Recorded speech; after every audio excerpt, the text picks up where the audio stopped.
Welcome to Dear Sybersue Talk Show. I'm your host, Susan McCord. And I'm Andrea Wesley. And today we're going to talk about millennial dating.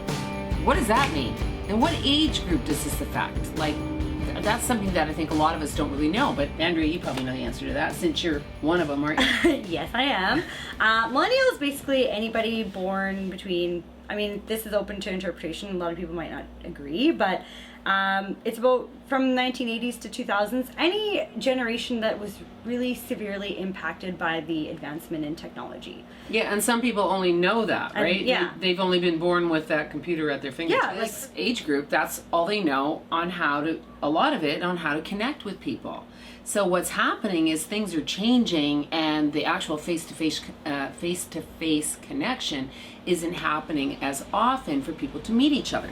So this is becoming a really big problem, and this millennial age group is becoming lonely. I mean, go figure, at that age group when they've got everything going for them, their looks, their body parts are up, all that stuff that aren't at my age.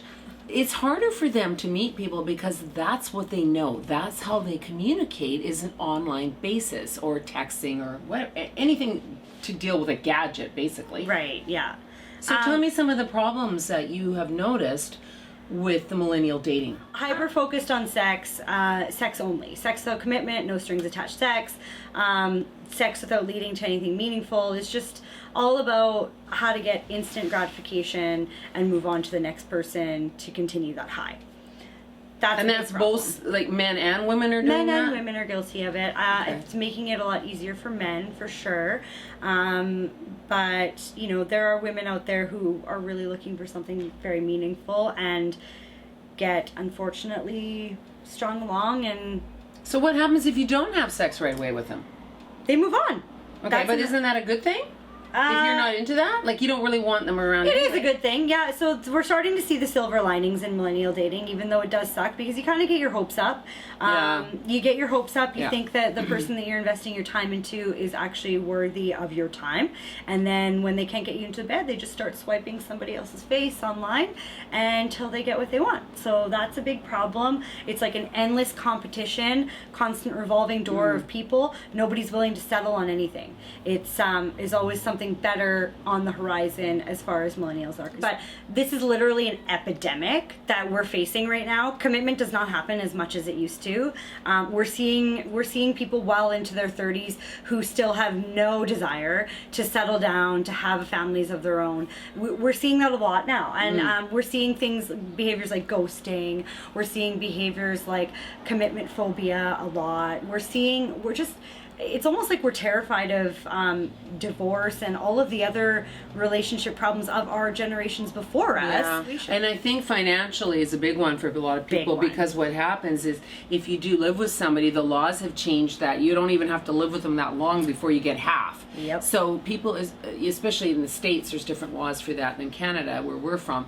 But the sad part is nobody wants to give up is something that they've accomplished by living together and committing to somebody, because if there's a divorce, it's half of it's gone. Yeah, you don't even have to be married anymore. Like, it's I know common law, yeah. What is it, 6 months? I know they have to change that law. That law is ridiculous, because I think that's what's scaring your generation hugely, is because you hear, as you said, you hear the horror stories of everybody and or probably what they saw growing up in their own homes. Exposure is the problem. We see social media, we see Instagram, we see online dating profiles on, different dating apps, Tinder, Bumble, like Plenty of Fish. We see so many options, so many picture perfect visuals of life and love, and we're not willing to settle. And it's just because there might be a better one around over the corner, here, right? Yeah, or just with the Okay, so what would you suggest, because we got to end this one pretty quick here, what would you suggest that would be a really good change to happen for that age group of people that are only dealing with the technology of meeting somebody? I think that millennials have to have a little bit more faith.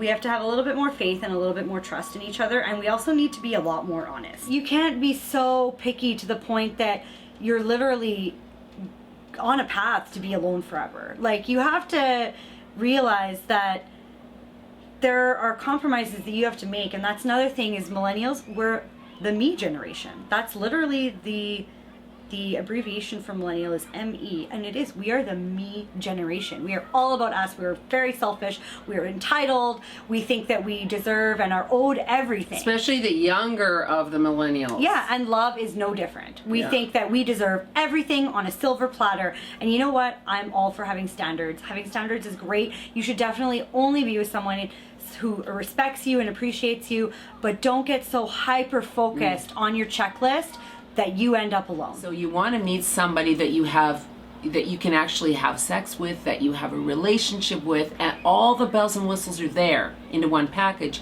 It's not just one thing, which is sex. Because if you start your relationship off on a sex-based note, that's all you're going to have. Because you haven't learned to understand who that person is. Anyway, that's enough about the millennial talk. Stick around because we've got a conversation about ghosting. Now, if you don't know what that means, tune in and you'll find out. Thanks, everyone. Thanks for watching Dear Sybersue. Please contact me at dearsybersue@gmail.com if you have any questions or anything you'd like us to talk about on the show. Thanks. Bye.